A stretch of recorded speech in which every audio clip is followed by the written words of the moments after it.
ओम श्री सीतारामचंद्राभ्यां नमः। श्रीमद् वाल्मीकि रामायण प्रथम खंड बालकांडम चतुर्दशः सर्ग। इस सर्ग में महाराज दशरथ के द्वारा अश्वमेध यज्ञ का सांगोपांग अनुष्ठान। अथ संवत्सरे पूर्णे तस्मिन् प्राप्ते तुरंगमे सरयवाश्चोतरे तीरे राज्ञो यज्ञोभ्यवर्तत। इधर वर्ष पूरा होने पर यज्ञ संबंधी अश्व भूमंडल में भ्रमण करके लौट आया। फिर सरयू नदी के उत्तर तट पर राजा का यज्ञ आरंभ हुआ। ऋष्य श्रृंगं पुरस्कृत्य कर्म चक्रुर्दुजर्षभा अश्वमेघे महायज्ञे राज्ञोस्य सुमहात्मनः। महामनस्वी राजा दशरथ के उस अश्वमेघ नामक महायज्ञ में ऋष्य श्रृंग को आगे करके श्रेष्ठ ब्राह्मण यज्ञ संबंधी कर्म करने लगे। कर्मं कुर्वन्ति विधिवद याजका वेद पारगा यथा विधि यथा न्यायं परिक्रामन्ति शास्त्रतः। यज्ञ कराने वाले सभी ब्राह्मण वेदों के पारंगत विद्वान थे, अतः वे न्याय तथा विधि के अनुसार सब कर्मों का उचित रीति से संपादन करते थे और शास्त्र के अनुसार किस क्रम से किस समय कौन सी क्रिया करनी चाहिए इसको स्मरण करते हुए प्रत्येक कर्म में प्रवृत्त होते थे। प्रवर्ग्य शास्त्रतः कृत्वा तथैवोपसदं द्विजा चक्रुतश्च विधिवत सर्वमधिकं कर्म शास्त्रतः। ब्राह्मणों ने प्रवर्ग यानी अश्वमेघ के अंगभूत कर्म विशेष का शास्त्र यानी विधि मीमांसा और कल्प सूत्र के अनुसार संपादन करके उपसट नामक इष्ट विशेष का भी शास्त्र के अनुसार ही अनुष्ठान किया। तत्पश्चात शास्त्रीय उपदेश से अधिक जो अतिदेशतः प्राप्त कर्म है उस सब का भी विधिवत संपादन किया। अभिपूज्य तदा हृष्टा सर्वे चक्रुर्यथा विधि प्रातः सवन पूर्वाणि कर्माणि मुनिपुंगवा। तदंतर सतत कर्मों के अंगभूत देवताओं का पूजन करके हर्ष में भरे हुए उन सभी मुनिवरों ने विधि पूर्वक प्रातः सवन आदि अर्थात प्रातः सवन, माध्यम दिन सवन तथा तृतीय सवन कर्म किए। इंद्रश्च विधिवत दत्तो राजा चाभिश्रुतो नघः मध्यम दिनं च सवनं प्रावर्तत यथा क्रमम्। इंद्र देवता को विधि पूर्वक भविष्य का भाग अर्पित किया गया। पाप निवर्तक राजा सोम यानी सोमलता का भी रस निकाला गया। फिर क्रमशः माध्यम दिन सवन का कार्य प्रारंभ हुआ। तृतीय सवनं चैव राज्ञोस्य सुमहात्मनः चक्रुस्ते शास्त्रतो दृष्ट्वा यथा ब्राह्मण पुंगवा। तत्पश्चात उन श्रेष्ठ ब्राह्मणों ने शास्त्र से देखभाल कर मनस्वी राजा दशरथ के तृतीय सवन कर्म का भी विधिवत संपादन किया। आहलयाश्चक्रिरे तत्र शक्रादीन विबुधोत्तमान् ऋष्य श्रृंगादयो मंत्र शिक्षाक्षर समन्वित। ऋष्य श्रृंग आदि महर्षियों ने वहां अभ्यास काल में सीखे गए अक्षरों से युक्त स्वर और वर्ण से संपन्न मंत्रों द्वारा इंद्र आदि श्रेष्ठ देवताओं का आवाहन किया। गतिभिर मधुरै स्निग्धैर मंत्राह्वानैर यथार्हतः उतारो ददुरावाह्य हविर्भागान दिवोकसाम। मधुर एवं मनोरम तामगान के लय में गाए हुए आह्वान मंत्रों द्वारा देवताओं का आवाहन करके होताओं ने उन्हें योग्य भविष्य के भाग समर्पित किए। न चाहुतम भूत तत्र स्खलितं वा न किंचन दृश्यते ब्रह्मवत सर्वं क्षेमयुक्तं हि चक्रिरे। उस यज्ञ में कोई अयोग्य अथवा विपरीत आहुति नहीं पड़ी, कहीं कोई भूल नहीं हुई। अनजान में भी कोई कर्म छूटने नहीं पाया, क्योंकि वहां सारा कर्म मंत्रोच्चारण पूर्वक संपन्न होता दिखाई देता था। महर्षियों ने सब कर्म क्षेम युक्त एवं निर्विघ्न परिपूर्ण किए। न तेष्वः तु श्रांतो वा क्षुधितो वा न दृश्यते ना विद्वान ब्राह्मणः कश्चिन् नाशतानुचरस्तथा। यज्ञ के दिनों में कोई भी ऋत्विज थका मांदा या भूखा प्यासा नहीं दिखाई देता था। उसमें कोई भी ब्राह्मण ऐसा नहीं था जो विद्वान ना हो अथवा जिसके 100 से कम शिष्य या सेवक रहे हों। ब्राह्मणा भुंजते नित्यं नाथ वंदश्च भुंजते तापसा भुंजते चापि श्रमणाश्चैव भुंजते। उस यज्ञ में प्रतिदिन ब्राह्मण भोजन करते थे, क्षत्रिय और वैश्य भी भोजन पाते थे तथा शूद्रों को भी भोजन उपलब्ध होता था। तापस और श्रमण भी भोजन करते थे। वृद्धाश्च व्याधिताश्चैव स्त्री बालाश्च तथैव च अनिशं भुंजमानानां न तृप्ति रूप लभ्यते। बूढ़े, रोगी, स्त्रियां तथा बच्चे भी यथेष्ट भोजन पाते थे।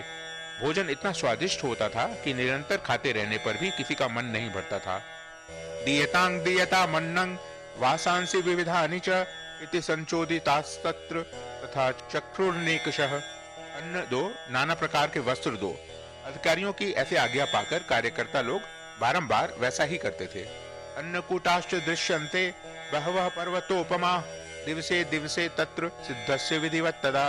वहां प्रतिदिन विधिवत पके हुए अन्न के बहुत से पर्वतों जैसे ढेर दिखाई देते थे। नाना देशादनुप्राप्ता पुरुषा स्त्रीगणास्तथा अन्नपानय सुविहितास्तस्मिन् यज्ञे महात्मनः। महामनुष्य राजा दशरथ के उस यज्ञ में नाना देशों से आए हुए स्त्री पुरुष अन्नपान द्वारा भली भांति तृप्त किए गए थे। अन्नं हि विधिवत स्वादु प्रशंसन्ति द्विजर्षभा अहो तृप्ता स्म भद्रं तेति शुश्राव राघवः। श्रेष्ठ ब्राह्मण भोजन विधिवत बनाया गया है, बहुत स्वादिष्ट है, ऐसा कहकर अन्न की प्रशंसा करते थे। भोजन करके उठे हुए लोगों के मुख से राजा सदा यही सुनते थे कि हम लोग खूब तृप्त हुए हैं, आपका कल्याण हो। स्वलंकृताश्च पुरुषा ब्राह्मणान् पर्यवेशयन् उपासन्ते च तान्नन्ये सुमृष्ट मणिकुंडला। वस्त्र आभूषणों से अलंकृत हुए पुरुष ब्राह्मणों को भोजन परोसते थे और उन लोगों की जो दूसरे लोग सहायता करते थे उन्होंने भी विशुद्ध मणिमय कुंडल धारण कर रखे थे। कर्मांतरे तदा विप्रा एतुवादान बहुनपि राहु सुवाग्मिनो धीरा परस्पर जिगीषया। एक सवन समाप्त करके दूसरे सवन के आरंभ होने से पूर्व जो अवकाश मिलता था उसमें उत्तम वक्ता धीर ब्राह्मण एक दूसरे को जीतने की इच्छा से बहुतेरे युक्तिवाद उपस्थित करते हुए शास्त्रार्थ करते थे। दिवसे दिवसे तत्र संस्तरे कुशला द्विजा सर्वकर्माणि चक्रुस्ते यथा शास्त्रं प्रचोदिता। उस यज्ञ में नियुक्त हुए कर्म कुशल ब्राह्मण प्रतिदिन शास्त्र के अनुसार सब कार्यों का संपादन करते थे। न षडंग विदन्ना सीनाव्रतो न बहुश्रुतः सदस्यास्तस्य वै राज्ञो नावाट कुशलो द्विजः। राजा के उस यज्ञ में कोई भी सदस्य ऐसा नहीं था जो व्याकरण आदि 6 अंगों का ज्ञाता न हो, जिसने ब्रह्मचर्य व्रत का पालन न किया हो तथा जो बहुश्रुत न हो। वहां कोई ऐसा द्विज नहीं था जो वाद विवाद में कुशल न हो। प्राप्ते युपोच्छ्रये तस्मिन् षड्वैल्वाह कादिरास्तथा तावन्तो विल्व सहिता परिणनश्च तथा परे। जब यूप खड़ा करने का समय आया तब बेल की लकड़ी के 6 यूप गाड़े गए, उतने ही खैर के यूप खड़े किए गए तथा पलाश के भी उतने ही यूप थे जो बिल्व निर्मित यूपों के साथ खड़े किए गए थे। श्लेष्मात् कम्यो दिष्टो देवदारुमयस्तथा द्वावेव तत्र विहितो बाहुव्यस्त परिग्रहो। बहरे के वृक्ष का एक यूप अश्वमेघ यज्ञ के लिए विहित है। देवदारू के बने हुए यूप का भी विधान है, परंतु उसकी संख्या न 1 है न 6। देवदारू के 2 ही यूप विहित है। दोनों बाहें फैला देने पर जितनी दूरी होती है उतनी ही दूर पर वे दोनों स्थापित किए गए थे। कारिता सर्व एवैते शास्त्रैर्यज्ञ को विदय शोभा तस्य यज्ञस्य कांचनालंकृता भवन। यज्ञ कुशल शास्त्रज्ञ ब्राह्मणों ने ही इन सब यूपों का निर्माण कराया था। उस यज्ञ की शोभा बढ़ाने के लिए उन सब में सोना जड़ा गया था। 21 यूपास्ते 21 रत्नयः वासोभिरेक विंशब्दि रेकैकं संबलंकृता। पूर्वोक्त 21 यूप 21 अरस्त्री यानी 504 अंगुल ऊंचे बनाए गए थे। उन सबको पृथक पृथक 21 कपड़ों से अलंकृत किया गया था। विन्यस्ता विधिवत सर्वे शिल्पिभिः सुकृता दृढ़ा अष्टास्त्रयः सर्व एव श्लक्ष्ण रूप समन्विता। कारीगरों द्वारा अच्छी तरह बनाए गए वे सभी सुदृढ़ यूप विधि पूर्वक स्थापित किए गए थे। वे सब के सब 8 कोणों से सुशोभित थे। उनकी आकृति सुंदर एवं चिकनी थी। आच्छादितास्ते वासोभिः पुष्पैर्गन्धैश्च पूजिता सप्तर्षयो दीप्तिमन्तो विराजन्ते यथा देवी। उन्हें वस्त्रों से ढक दिया गया था और पुष्प चंदन से उनकी पूजा की गई थी। जैसे आकाश में तेजस्वी सप्तर्षियों की शोभा होती है, उसी प्रकार यज्ञ मंडप में वे दीप्तिमान यूप सुशोभित होते थे। इष्टकाश्च यथान्यायं कारिताश्च प्रमाणतः चितोग्निर्ब्राह्मणैस्तत्र कुशलः शिल्प कर्मणि। सूत्र ग्रंथों में बताए अनुसार ठीक माप से ईंटें तैयार कराई गई थी। उन ईंटों द्वारा यज्ञ संबंधी शिल्प कर्म में कुशल ब्राह्मणों ने अग्नि का चयन किया था। सचित्यो राजसिंहस्य संचितः कुशलैर्द्विजः गरुड़ो रुक्म पक्षो वै त्रिगुणोष्टादशात्मकः। राजसिंह महाराज दशरथ के यज्ञ में चयन द्वारा संपादित अग्नि की कर्मकांड कुशल ब्राह्मणों द्वारा शास्त्र विधि के अनुसार स्थापना की गई। उस अग्नि की आकृति दोनों पंख और पुच्छ फैलाकर नीचे देखते हुए पूर्वाभिमुख खड़े हुए गरुड़ सी प्रतीत होती थी। सोने की ईंटों से पंख का निर्माण होने से उस गरुड़ के पंख सुवर्ण में दिखाई देते थे। प्रकृत अवस्था में चित्त अग्नि के 6 प्रस्तार होते हैं, किंतु अश्वमेघ यज्ञ में उसका प्रस्तार 3 गुना हो जाता है। इसलिए वह गरुड़ाकृति अग्नि 18 प्रस्तारों से युक्त थी। नियुक्तास्तत्र पशवस्तु दृश्य दैवतम दरगाह पक्षिणश्चैव यथाशास्त्रं प्रचोदिता। वहां पूर्वोक्त यूपों में शास्त्र वेद पशु, सर्प और पक्षी विभिन्न देवताओं के उद्देश्य से बांधे गए थे। शामित्रे तु हयस्तत्र तथा जलचराश्च ये ऋषिभिः सर्वमेवैत नियुक्तं शास्त्रतस्तदा। शामित्र कर्म में यज्ञीय अश्व तथा कुर्म आदि जलचर जंतु जो वहां लाए गए थे, ऋषियों ने उन सबको शास्त्र विधि के अनुसार पूर्वोक्त यूपों में बांध दिया। पशुनां त्रिशतं तत्र यूपेषु नेतं तदा अश्वरत्नोत्तमं तत्र राज्ञो दशरथस्य। उस समय उन यूपों में 300 पशु बंधे हुए थे तथा राजा दशरथ का वह उत्तम अश्वरत्न भी वहीं बांधा गया था। कौसल्या तं हयं तत्र परिचर्य समन्ततः कृपानैर्विससारेणं त्रिभिः परमया मुदा। रानी कौशल्या ने वहां प्रोक्षण आदि के द्वारा सब ओर से उस अश्व का संस्कार करके बड़ी प्रसन्नता के साथ 3 तलवारों से उसका स्पर्श किया।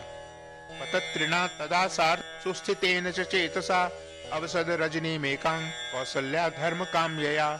तदनंतर कौशल्या देवी ने सुस्थिर चित्त से धर्म पालन की इच्छा रखकर उस अश्व के निकट एक रात निवास किया। होता ध्वर्युस्तथोद्गाता हस्तेन समयोजयन् महिष्या परिवृत्याथ वावाताम परांग तथा। तत्पश्चात होता, अध्वर्यु और उद्धाता ने राजा की यानी क्षत्रिय जातीय महिषी कौशल्या, वैश्य जातीय स्त्री वावाता तथा शूद्र जातीय स्त्री परिवृत्ति, इन सब के हाथ से उस अश्व का स्पर्श कराया। पतत्रिणस्तस्य वपामुद्धृत्य नियतेन्द्रियः ऋत्विक् परम संपन्नः प्रपयामास शास्त्रतः। इसके बाद परम चतुर जितेंद्रिय ऋत्विक ने विधि पूर्वक अश्वकंद के गुदे को निकालकर शास्त्रोक्त रीति से पकाया। धूम गंधं वपायास्तु जिघ्नति स्म नराधिपः यथा कालं यथा न्यायं निर्नुदन पापमात्मनः। तत्पश्चात उस गुदे की आहुति दी गई। राजा दशरथ ने अपने पाप को दूर करने के लिए ठीक समय पर आकर विधि पूर्वक उसके धुएं की गंध को सूंघा। अयस्य यानि चांगानि तानि सर्वाणि ब्राह्मणा अग्नो प्रास्यन्ति विधिवत समस्ता षोडशर्त्विजः। उस अश्वमेध यज्ञ के अंगभूत जो हवनीय पदार्थ थे, उन सबको लेकर समस्त 16 ऋत्विज ब्राह्मण अग्नि में विधिवत आहुति देने लगे। लक्ष्य शाखासु यज्ञानामन्येषां क्रियते हविः अश्वमेघस्य यज्ञस्य वैतसो भाग इष्यते। अश्वमेघ के अतिरिक्त अन्य यज्ञों में जो हवि दी जाती है वह पाकर की शाखाओं में रखकर दी जाती है, परंतु अश्वमेघ यज्ञ का हविष्य बेंत की चटाई में रखकर देने का नियम है।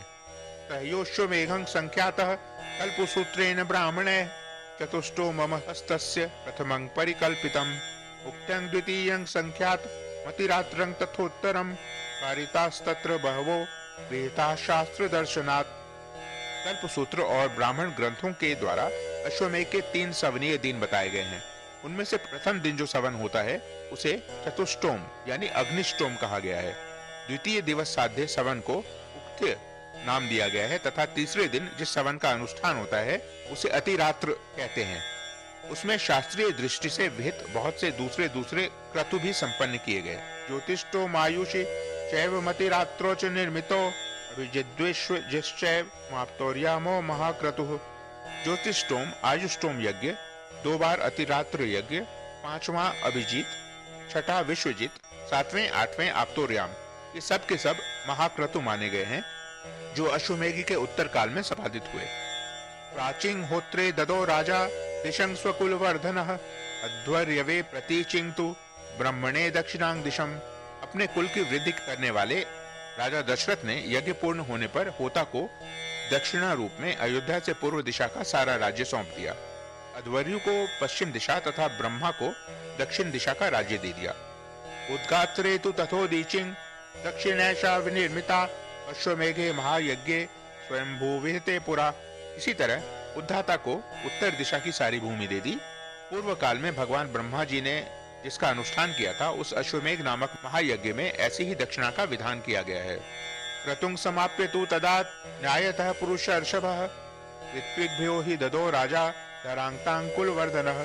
इस प्रकार विधि पूर्वक यज्ञ समाप्त करके अपने कुल की वृद्धि करने वाले पुरुष शिरोमणि राजा दशरथ ने ऋत्विजों को सारी पृथ्वी दान कर दी। एवं दत्वा प्रहिष्टो भुश्री मानिक्ष्वाकुनंदनः ऋत्विजस्त्व ब्रुवन् सर्वे राजानं गत्य किल्विषम्। यूं दान देकर श्वाकुकुल नंदन श्रीमान महाराज दशरथ के हर्ष की सीमा न रही, परंतु समस्त ऋत्विज उन निष्पाप नरेश से इस प्रकार बोले, भवानेव महिं कृष्णा मेको रक्षितुमर्हति न भूम्या कार्यम स्माकं नहीं शक्ता स्म पालने। महाराज, अकेले आप इस संपूर्ण पृथ्वी की रक्षा करने में समर्थ हैं, हम में इसके पालन की शक्ति नहीं है, अतः भूमि से हमारा कोई प्रयोजन नहीं है। रता स्वाध्याय करने वयं नित्यं हि भूमिप निष्क्रयं किंचिदेवेह प्रयच्छतु भवानिति। भूमिपाल, हम तो सदा वेदों के स्वाध्याय में ही लगे रहते हैं, इस भूमि का पालन हमसे नहीं हो सकता, अतः आप हमें यहाँ इस भूमि का कुछ निष्क्रय यानी मूल्य ही दे दें। मणिरत्नं सुवर्णं वा गावो यद्वा समुद्यतम तत्प्रयच्छ नृपश्रेष्ठ धरण्यान प्रयोजनम। नृप श्रेष्ठ, मणि रत्न सुवर्ण गौ अथवा जो भी वस्तु यहाँ उपस्थित हो वही हमें दक्षिणा रूप से दे दीजिए, इस धरती से हमें कोई प्रयोजन नहीं है। एवं मुक्तो नरपतिर ब्राह्मणैर्वेद पारगय गवां शत सहस्राणि दशतेभ्यो ददो नृपः 10 कोटि सुवर्णस्य रजतस्य चतुर्गुणम। वेदों के पारगामी विद्वान ब्राह्मणों के ऐसा कहने पर राजा ने उन्हें 10 लाख गौवें प्रदान की, 10 करोड़ स्वर्ण मुद्रा तथा उसकी चौगुनी रजत मुद्रा अर्पित की। ऋत्विजस्तु ततः सर्वे प्रदुः सहिता वसु ऋष्यशृंगाय मुनिये वसिष्ठाय च धीमते। तब उस समस्त ऋतुजों ने एक साथ होकर वह सारा धन मुनिवर ऋष्यशृंग तथा बुद्धिमान वशिष्ठ को सौंप दिया।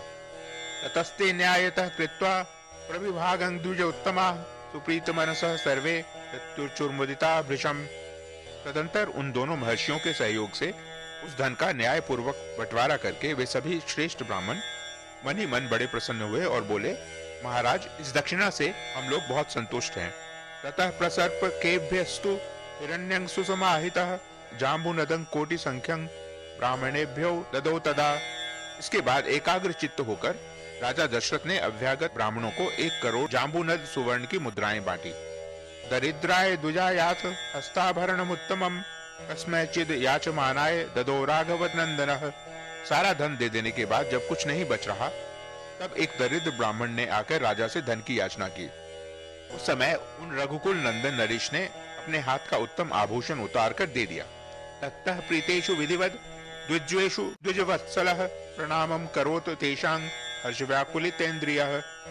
तत्पश्चात जब सभी ब्राह्मण विधिवत संतुष्ट हो गए, उस समय पर उन पर स्नेह रखने वाले नरेश ने उन सबको प्रणाम किया। प्रणाम करते समय उनकी सारी इंद्रियां हर्ष से विह्वल हो रही थी। तस्या शिशोथ विविधा ब्राह्मणैः समुदाहृता उदारस्य नृवीरस्य धरण्यां पतितस्य च। पृथ्वी पर पड़े हुए उन उदार नरवीर को ब्राह्मणों ने नाना प्रकार के आशीर्वाद दिए। ततः प्रीतमना राजा प्राप्य यज्ञ मनुत्तमं पापापहं स्वर्णयनं दुस्तरं पार्थिवर्षभे। तदनंतर उस परम उत्तम यज्ञ का पुण्य फल पाकर राजा दशरथ के मन में बड़ी प्रसन्नता हुई। वह यज्ञ उनके सब पापों का नाश करने वाला तथा उन्हें स्वर्ग लोक में पहुंचाने वाला था। साधारण राजाओं के लिए उस यज्ञ को आदि से अंत तक पूर्ण कर लेना बहुत ही कठिन था। ततो ब्रवीत दृश्य श्रृंगं राजा दशरथस्तदा कुलस्य वर्धनं तत्तु कर्तुमर्हसि सुव्रत। यज्ञ समाप्त होने पर राजा दशरथ ने ऋषि श्रृंग से कहा, उत्तम व्रत का पालन करने वाले मुनीश्वर, अब जो कर्म मेरी कुल परंपरा को बढ़ाने वाला हो उसका संपादन आपको करना चाहिए। तथेति च स राजानुवाच द्विज सत्तमः भविष्यन्ति सुता राजंश्चत्वारस्ते कुलोद्भवा। तब द्विज श्रेष्ठ ऋषि श्रृंग तथास्तु कहकर राजा से बोले, राजन, आपके 4 पुत्र होंगे जो इस कुल के भार को वहन करने में समर्थ होंगे। सतस्य वाक्यं मधुरं निशम्य प्रणम्य तस्मै प्रयतो नृपेन्द्रः जगाम हर्षं परमं महात्मा तम ऋष्य श्रृंगं पुनरप्युवाच। उनका यह मधुर वचन सुनकर मन और इंद्रियों को संयम में रखने वाले महामना महाराज दशरथ उन्हें प्रणाम करके बड़े हर्ष को प्राप्त हुए तथा उन्होंने ऋषि श्रृंग को पुनः पुत्र प्राप्ति कराने वाले कर्म का अनुष्ठान करने के लिए प्रेरित किया। इत्याशे श्रीमद् रामायणे वाल्मीकिये आदि काव्ये बालकांडे 14 सर्गः। इस प्रकार श्री वाल्मीकि निर्मित आर्ष रामायण आदि काव्य के बालकांड में 14वां सर्ग पूरा हुआ। ओम